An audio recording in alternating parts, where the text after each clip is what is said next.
राज्य में आहुरी 4 दिन लगी काल बैशाखी वर्षा। आसंता 2 घंटा मयूरभंज गजपति गंजाम जिला को रेड वार्निंग जारी करिछि आंचलिक पाणीपाग केन्द्र। किछि स्थान में 60 रु 70 किलोमीटर बेगरे पवन बहिबार आशंका रही। तेणु लोकों सतर्क रहिबाकू परामर्श दिया जाइछि। 22 तारीख जाए वर्षा नहीं सतर्कता जारी करिछि आंचलिक पाणीपाग केन्द्र। 23 तारीख बेलू पागरे परिवर्तन हेबो। तेबे वर्तमान राज्य उपरे 2टी ट्रफ लाइन बा निम्नचाप रेखा सक्रिय रही, जहा फल वर्षा हेउछि।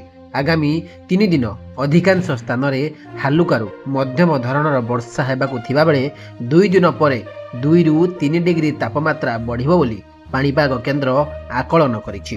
अर्थात पुणी राज्य में असह्य ताती अनुभूत हेबो। 24 घंटा 25 जिला को वर्षा नहीं सतर्क सूचना जारी करा जाइछि। मयूरभंज बालेश्वर भद्रक किछि स्थान में प्रबल वर्षा नहीं येलो वार्निंग जारी करा जाइछि। किछि स्थान में 50 रु 60 किलोमीटर बेगरे पवन बहिबार आशंका रही।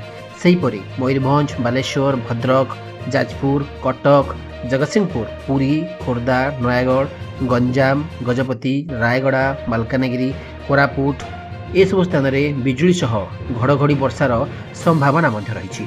30 रु 40 किलोमीटर बेगरे पवन एही सब स्थान में बहिबार सूचना जारी करिछि पाणीपाग केन्द्र। Bureau report inform Odisha.